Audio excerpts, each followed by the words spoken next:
Hey, what's up everybody? It's Chris from Holy Eats. Hey, where has everybody been? It's been way too long, but hey, look, listen, I'm glad you came back because today we're going to be talking about A Bug's Life. I think just about everything I've seen by Pixar is great, and this one certainly doesn't disappoint.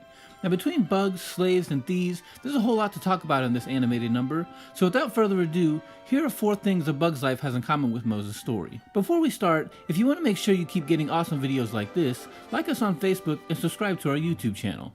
Slaves. In this story, the ants represent the Hebrews from back in Moses' day. They're a peaceful bunch who are pretty much only concerned with picking enough food to survive. Unfortunately, they've been duped into believing that the grasshoppers protect them in exchange for food. This arrangement seems to come more in the form of slavery than an actual alliance. Not unlike the Hebrews and the Egyptians. For 400 years, the Hebrews served the Egyptians as slaves, catering to their every need. Their situation wasn't good at all, and it was years before God made any changes. Although the ants aren't technically slaves, the similarities between them and the Hebrews are definitely significant enough to make them representatives. Hopper and Pharaoh.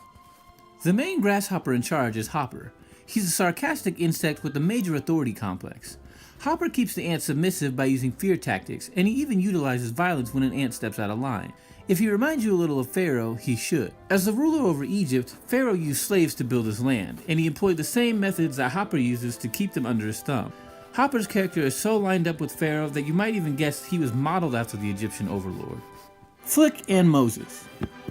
As you've probably already figured, the protagonist is a klutz of an ant named Flick. Flick is somewhat of a brilliant inventor, always thinking of ways to make things easier and more efficient. However, his attempts to improve things almost always end in disaster. Despite being red flagged as the bug with bad ideas, Flick has his moments. He leads the ants in preparing for a battle with Hopper and his winged crew, an attempt that fails but sparks a revolt that leads to the ants' freedom. Similarly, Moses, although ostracized by his Hebrew brothers and sisters, was sent by God to be their deliverer. After 10 plagues and a bout that drove Pharaoh's army into the sea to be destroyed, the Hebrews walked free for the first time in decades. Flick was the leader in setting the ants free, like God used Moses to free the slaves. Hopper knows. While it's pretty obvious that Hopper and his gang are cruel, the real question is why. Underneath that hard shell, Hopper is actually really smart. Smart enough to realize that the ants outnumber the giant jumpers 100 to 1.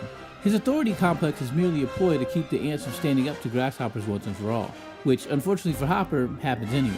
Pharaoh knew the power of numbers too.